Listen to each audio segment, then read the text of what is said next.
मजेदार।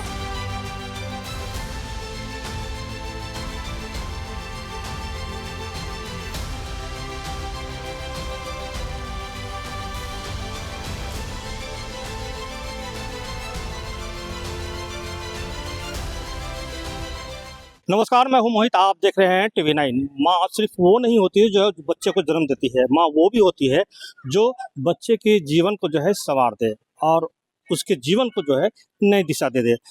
कहते हैं कि जो माँ होती है वो पहली गुरु होती है बच्चों की, जो उसको परवरिश करती है। मगर दूसरा गुरु जो है वो गुरु होते हैं जो बच्चों को जो है अच्छी शिक्षा देते हैं और बच्चों को पढ़ाते हैं। मगर हमारे साथ एक गुरु माँ है जिनका एक नहीं, दो नहीं, बल्कि सैकड़ों बच्चे हैं। ये बच्चे आप पीछे देख रहे होंगे, ये सैकड़ों बच्चे हैं जिनके लिए गुरु माँ अर्चना माँ है, जो यहाँ बच्चों को निःशुल्क शिक्षा देती है। हम उनसे बात करेंगे। ये बताइए कि बच्चों का पढ़ाने का प्रेरणा जो है आपको ये कहाँ से आया? मैं गवर्नमेंट स्कूल की प्रधानाध्यापिका थी जी। तो उस समय तो स्कूल में पढ़ाती थी और इन बच्चों को पढ़ाने का यही कारण है कि वहाँ पर महादलित एरिया के बच्चे ठीक से नहीं जाते थे, 100% प्रेजेंट नहीं होते थे। तो जब रिटायर्ड किए तो दैनिक जागरण से रिपोर्टर गए हुए थे मेरे यहाँ, तो बोलते आफ्टर रिटायरमेंट आप क्या करेंगे। तो उसी समय डिसीजन लिया हम महादलित एरिया में ही पढ़ाएंगे, जो बच्चे स्कूल नहीं पहुँच पाते हैं उनको हम पढ़ाएंगे।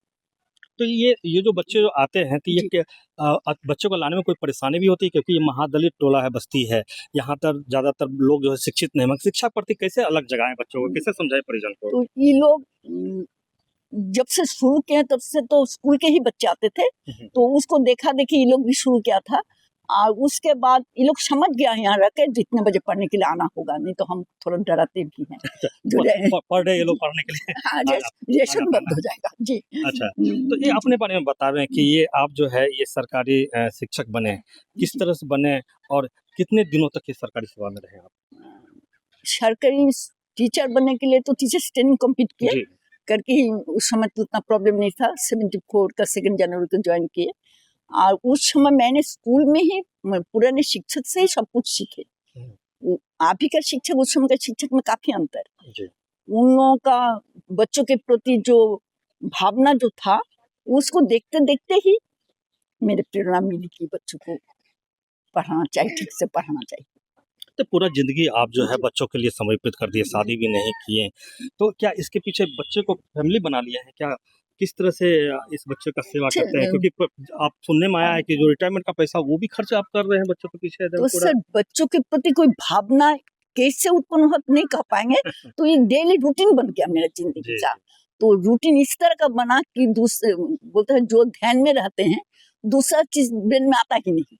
तो बच्चों के साथ जो मेरा जुड़ गया, स्कूल से जुड़ गया 10 से 4, मॉर्निंग 6 से 11, तो यहाँ पर भी वही हो गया है, रूटीन में ही चला आया।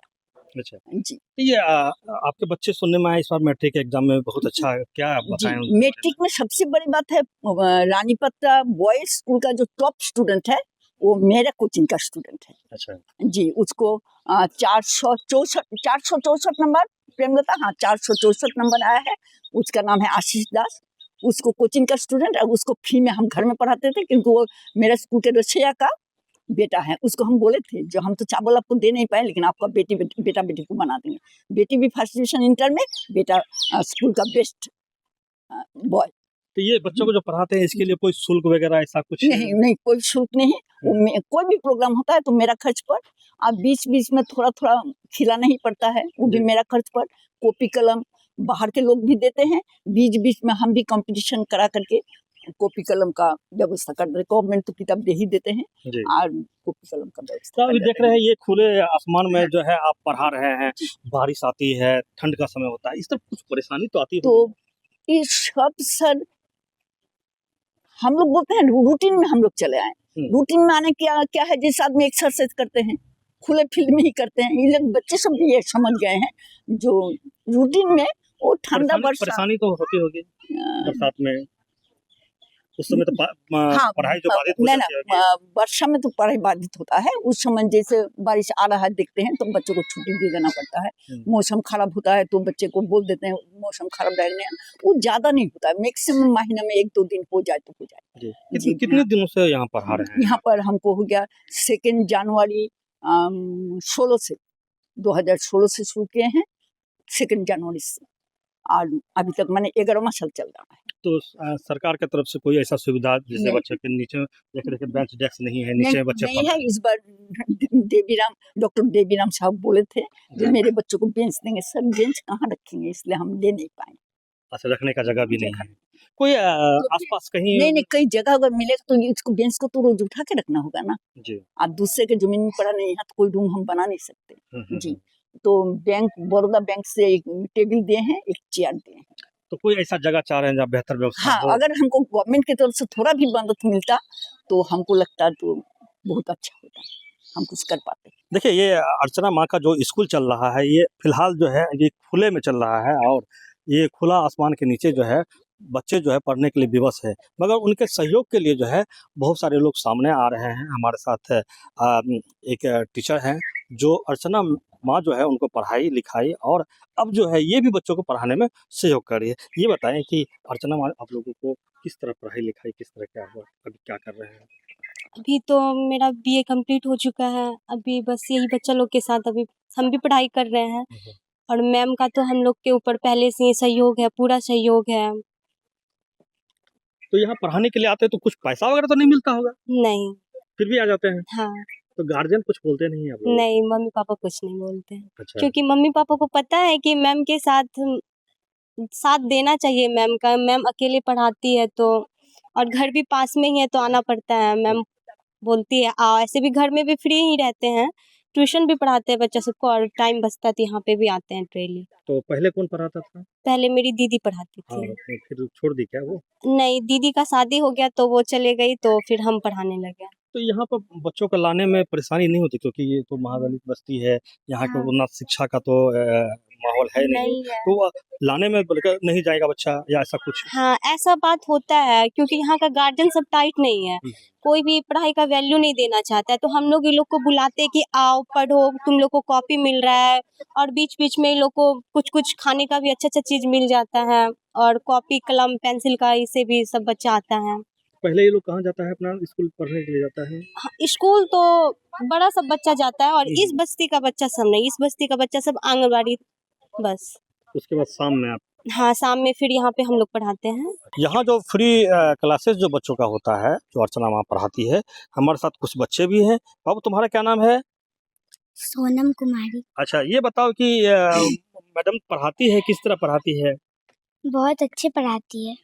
कब से पढ़ रही हो तुम यहाँ? हम नर्सरी से पढ़ रहे हैं। वाह, अभी कितना में हो? अभी हम 4th में हैं। तो पढ़ाई यहाँ का कैसा है क्लास में? तुम बताओ, स्कूल में जब जाती हो एग्जाम होता है, क्या कितना नंबर आता है, फर्स्ट करती हो? Yes sir. कब फर्स्ट की हो? हर साल। हर साल फर्स्ट कर जाती हो? बस फर्स्ट करती हो कि स्कूल में भी पूरा क्लास में फर्स्ट कर जाती हो, कि सेकंड थर्ड भी रहता है कुछ नंबर की फर्स्ट करती हो? फर्स्ट करते हैं और कुछ नंबर सेकंड भी हो जाते हैं। कभी सेकंड भी हो जाता है, मगर फर्स्ट सेकंड ऐसा करती हो ना? हाँ। ठीक। अच्छा, पिताजी क्या करते हैं तुम्हारे? पिताजी काम करते हैं। तो यहाँ स्कूल जब यहाँ पढ़ने के लिए आती हो तो घर से कोई रुकता भी, पाबंदी भी है यहाँ आने का? नहीं। हाँ? नहीं, घर वाले भेजते हैं यहाँ कि अपने आप आ जाती हो? घर वाले भी भेजते हैं, हम अपने से भी आते हैं। कैसा लगता है यहाँ जो पढ़ती हो, कैसा लगता है? बहुत अच्छा लगता अच्छा से पढ़ाते हैं? है। Yes sir. तुम्हारे हाथ में बाबू ये क्या लिखा हुआ है? उत्तरी अमेरिका। ये उत्तरी अमेरिका है क्या? ये एशिया का 7 देश है, महादेश है। महादेश है उत्तरी अमेरिका ना? हाँ। अच्छा, तो यहाँ कब आती हो पढ़ने के लिए तुम? हम आंगनबाड़ी नर्सरी से आते थे। नर्सरी से आ रही हो? हाँ। अभी कितना उम्र हो रहा है तुम्हारा? अभी मेरा 11 साल चल रहा है। कौन सी क्लास में पढ़ती हो? 5। कौन से स्कूल में? सर्वोदय आश्रम रानीपीठा पुणे। तो स्कूल कब जाती हो तुम? सुबह 6 बजे। और आती हो कब? 12 बजे, 12:30 बजे। छुट्टी हो जाता है? हाँ। उसके बाद तो खेलना चाहिए बच्चे को, फिर आ जाते हो तुम यहाँ पढ़ने के लिए? क्योंकि यहाँ पे अच्छा लगता है पढ़ने में। अच्छा लगता है पढ़ने में? हाँ। अच्छा से पढ़ाती है मैम? हाँ। हैं? पिटाई भी कभी कभी होता है क्या? नहीं। पिटाई नहीं होता है, नहीं। खाली पढ़ाई? हाँ। मदर जयपासना जैसी महिला यह साबित करती है कि ममता का रिश्ता सिर्फ खून से नहीं बल्कि प्रेम, त्याग और समर्पण से बनता है। पूर्णिया की यह गुरु माँ आज सैकड़ों बच्चों के जीवन में उम्मीद की नई रोशनी लेकर आई है। TV9 के लिए पूर्णिया से मोहित पंडित।